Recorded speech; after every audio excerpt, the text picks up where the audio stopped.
Olá, bom dia. Quarta-feira, 10 de junho de 2015. Você vai ver hoje no portal da Assembleia.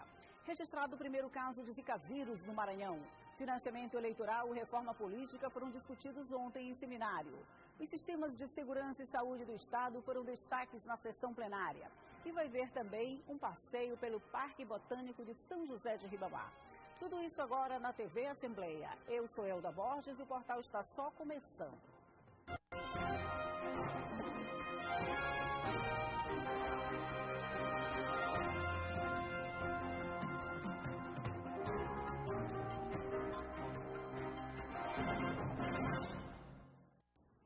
Foi confirmado ontem o primeiro caso de febre pelo Zika vírus no Maranhão. Segundo a Secretaria Estadual de Saúde, um paciente do município de Gonçalves Dias, localizado a 340 quilômetros de São Luís, contraiu a doença transmitida pelo mosquito Aedes aegypti. As análises dos exames foram realizadas pelo Instituto Evandro Chagas, no Pará.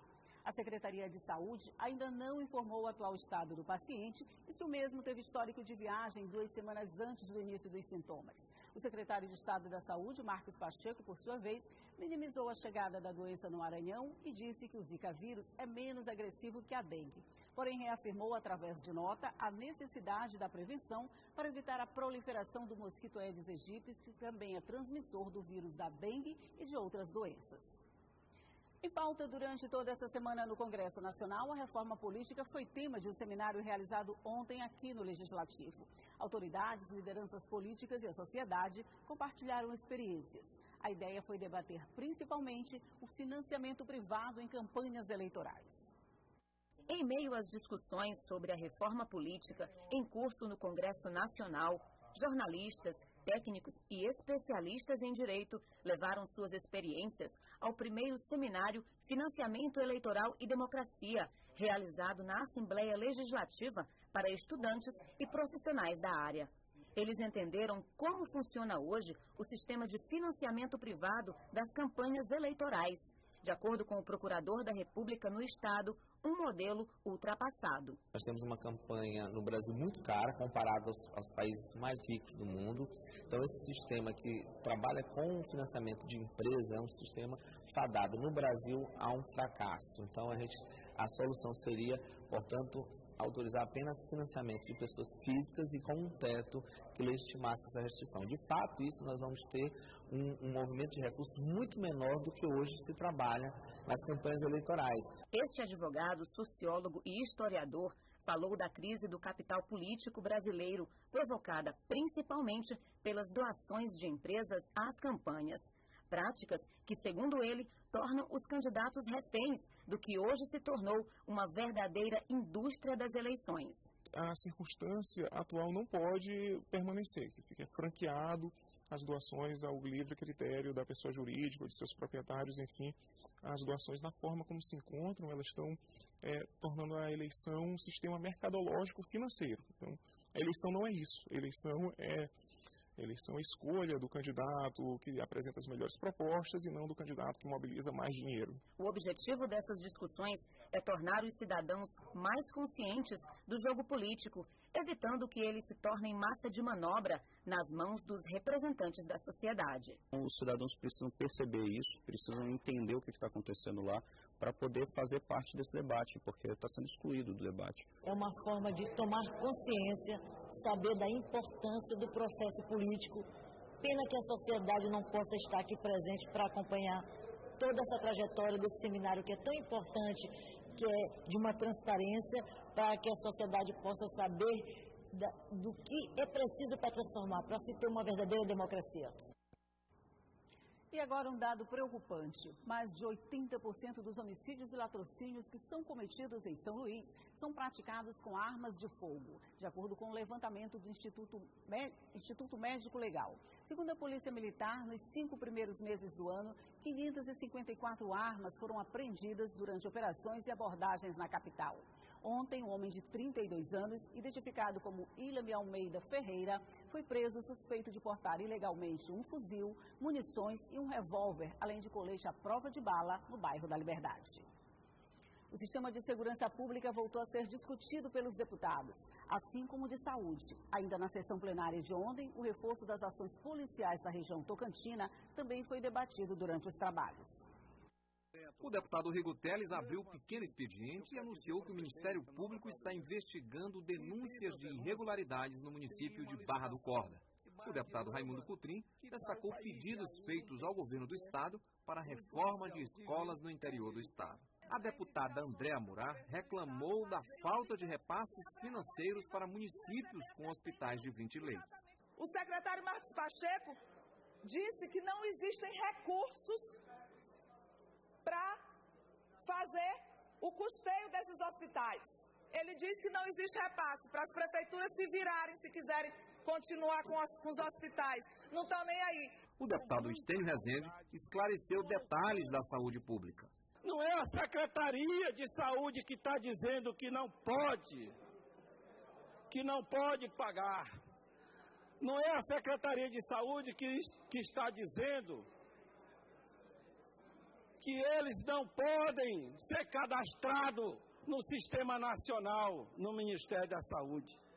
Quem está dizendo é o governo federal, através do Ministério de Saúde, através de uma portaria que proíbe que o hospital de 20 leitos sejam cadastrados. O deputado Souza Neto criticou falhas no planejamento da segurança pública no Maranhão. O deputado Wellington do Curso destacou proposições para garantir segurança aos taxistas. O deputado Marco Aurélio anunciou que o efetivo policial na cidade de Imperatriz será aumentado. E acabo de receber a boa notícia que o próprio governador Flávio Dino, no último feriado, determinou ao comandante-geral da Polícia Militar, Coronel Alves, que aumentasse o quantitativo para Imperatriz. E dessa forma serão 120 policiais só para Imperatriz. O deputado Eduardo Braide usou o grande expediente para fazer considerações sobre a segurança pública no Maranhão.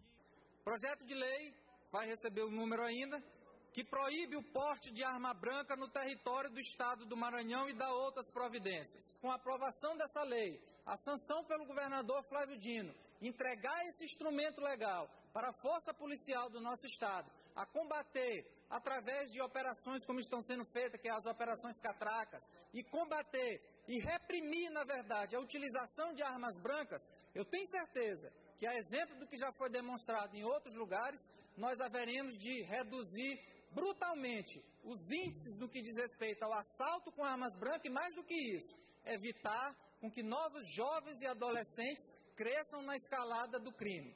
O deputado Sérgio Frota lembrou o caso de corrupção na FIFA e a necessidade de se criar uma liga para administrar o futebol brasileiro.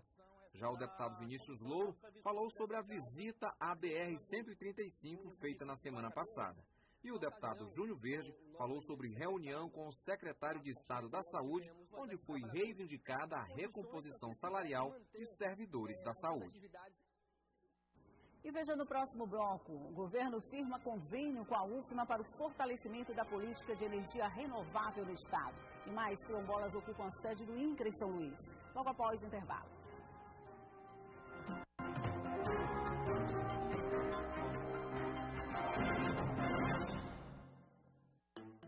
Doar sangue é um gesto nobre e solidário. O processo é simples, fácil e seguro. Veja os passos para ser um doador e saiba se você atende às condições básicas. Ter idade entre 18 e até um dia antes de completar 70 anos. Doadores com idade de 16 e 17 anos são aceitos mediante a presença e autorização formal dos pais ou responsável legal. O limite de idade para a primeira doação é de 60 anos. O candidato à doação deve estar em boas condições de saúde, sem ferimentos no corpo, pesar acima de 50 quilos, apresentar documento de identidade com foto, emitido por órgão oficial, RG, carteira profissional, carteira de motorista, ter repousado bem na noite antes da doação, evitar o jejum, fazer refeições leves e não gordurosas nas 4 horas que antecedem a doação. evitar uso de bebidas alcoólicas nas últimas 12 horas. Evitar vir acompanhado com crianças ou sem acompanhantes.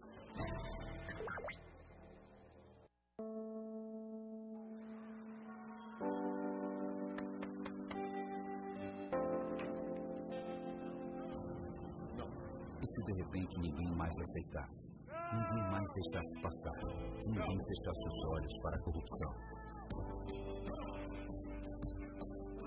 E se todos se unissem para dizer não a qualquer tipo de corrupção, por menor que seja?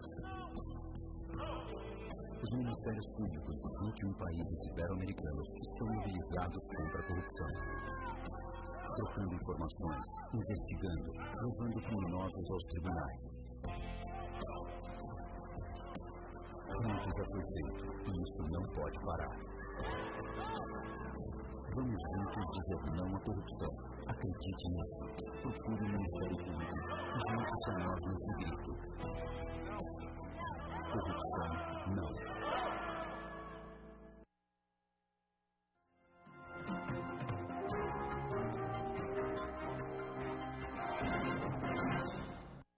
A Comissão de Constituição e Justiça se reuniu ontem para deliberações. Os deputados deram parecer favorável à medida provisória do governo que trata dos vencimentos da Polícia Civil e dos agentes penitenciários. No encontro foram analisados ainda outros projetos de iniciativa do Parlamento Estadual.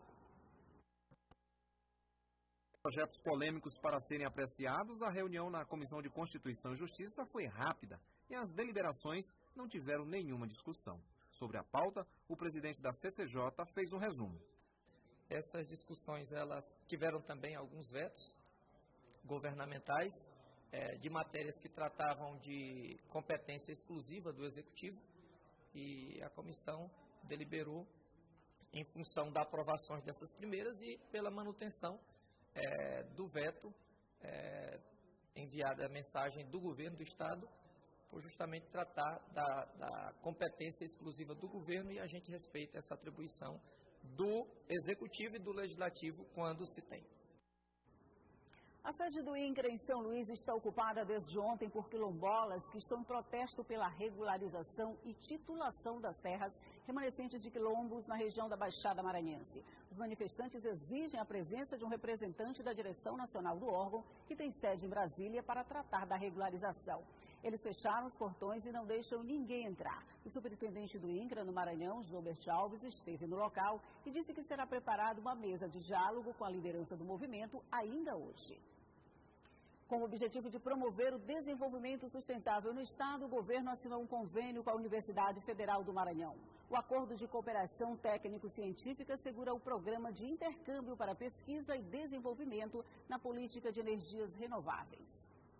A assinatura do convênio entre o governo do Estado e a Universidade Federal do Maranhão foi para desenvolver pesquisas de energia alternativa. São estudados na UFMA principalmente 3 tipos de energia limpa: eólica, solar e agora maremotriz. E foi este o projeto apresentado ao governo do Estado. O Maranhão está entre os 3 primeiros estados do Brasil em potencial de energia maremotriz. São as energias oceânicas que se concentram aqui no nosso estado, no estado de Pará e no estado de Amapá. São os estados que concentram o maior potencial de energias oceânicas. Nós precisamos mapear, pensando que as energias oceânicas são as energias do futuro. O projeto apresentado ao governo do Estado inclui uma usina que pode abastecer 30 mil pessoas na área Itaquibacanga e a recuperação estrutural da barragem. Usando o potencial que se tem com o mar, né, do nosso litoral, e esse dom que Deus deu para o Estado. E a partir daí nós temos uma energia via maremotriz, que possa produzir energia limpa, barata e que possa atender a população. Só naquela região nós podemos atender até 30 mil pessoas, né? E ao mesmo tempo num projeto arquitetônico de recuperação daquela área. Esse convênio representa muito para os técnicos da CIMA, porque vai dar um apoio muito grande do Instituto de Energia Elétrica, que é uma equipe de alto nível, e vamos dar início aos projetos de energias renováveis, que vai alavancar a parte energética do Estado do Maranhão. E E veja no próximo bloco, hoje é o último dia para pagar a taxa do Enem. E veja também um passeio pelo Parque Botânico de São José de Ribamar, logo após o intervalo.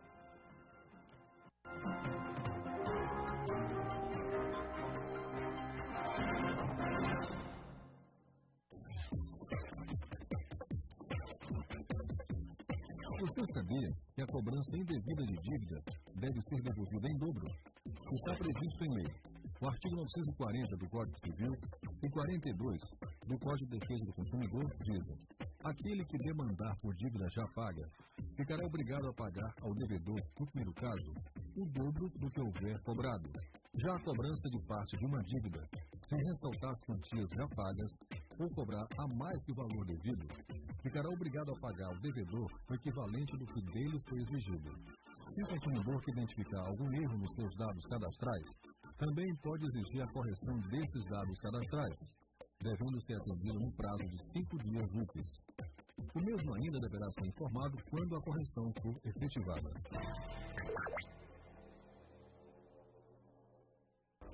É preciso ficar esperto para ganhar guerra contra o mosquito da dengue. Confira algumas dicas para impedir a proliferação desse vilão da saúde na sua casa. Misture uma colher de chá de água sanitária com 1 litro de água e borrife nas plantas de sua casa. A mistura não faz mal às plantas e mata o mosquito da dengue.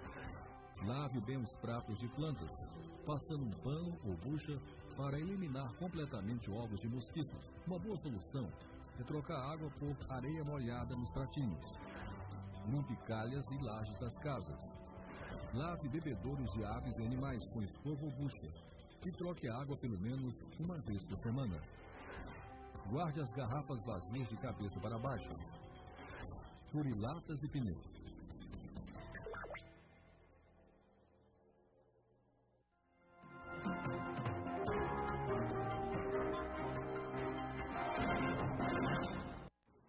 Os interessados em participar do Exame Nacional do Ensino Médio têm até hoje para pagar a taxa de R$ 63,00 e assim confirmar a inscrição. O pagamento deve ser feito até às 9h59 da noite. As provas estão marcadas para os dias 24 e 26 de outubro e, de acordo com o Ministério da Educação, cerca de 8,5 milhões de pessoas se inscreveram nesta edição do Enem. Mas apenas 3,4 milhões devem pagar a taxa. O número equivale a 40,2% dos inscritos. Mais informações pelo site mec.gov.br. Muita gente não sabe, mas a tradicional cidade balneária de São José de Ribamar possui um parque botânico que é referência para as atividades físicas e de lazer dos moradores da região. O espaço tem mais de 16 mil metros quadrados e foi inaugurado há quase 5 anos, onde antes existia um lixão. Dona Maria tem 55 anos e é um exemplo para qualquer jovem. Pratica atividades físicas quase todos os dias. E não é na academia, não. Os exercícios são feitos ao ar livre no Parque Botânico da cidade de São José de Ribamar, onde ela mora. Saúde é em primeiro lugar, né? Porque eu estava muito forte não, gorda, né? Aí depois que comecei a caminhar, fazer exercício, eu diminuí muito.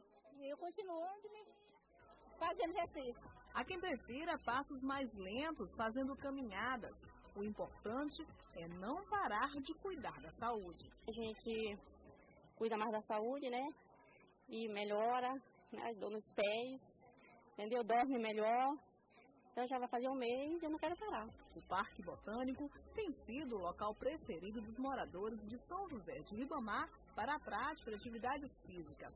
O espaço tem mais de 16 mil metros quadrados e foi inaugurado há quase 5 anos, onde antes existia um lixão. Hoje o local serve para incentivar os moradores da cidade balneária a cuidar da saúde por meio do esporte e lazer. As sessões de aeróbica, por exemplo, são gratuitas e abertas ao público toda semana. Com qualidade de vida, né? Com qualidade de vida e como a gente faz aqui um ritmo de queimar calorias, então a gente queima aqui 2 horas por dia de atividade física. Um espaço que envolve um quantitativo significativo de pessoas, de todas as idades em São José de Ribamar. Nós temos um espaço aqui adequado à prática de lazer, né? A diversão também para os jovens que aqui vêm, né? A gente vê senhores, senhoras, às vezes de idade já avançada, e que nos 3 turnos, tanto pela manhã, quanto pela tarde, quanto pela noite, fazem o uso desse espaço em benefício da saúde e da qualidade de vida. E não é só gente grande que vem ao parque para se exercitar. A garotada também entra no ritmo da música, libera energia e quando perguntamos o que o pequeno Gabriel acha de tudo isso, ele responde: muito bom.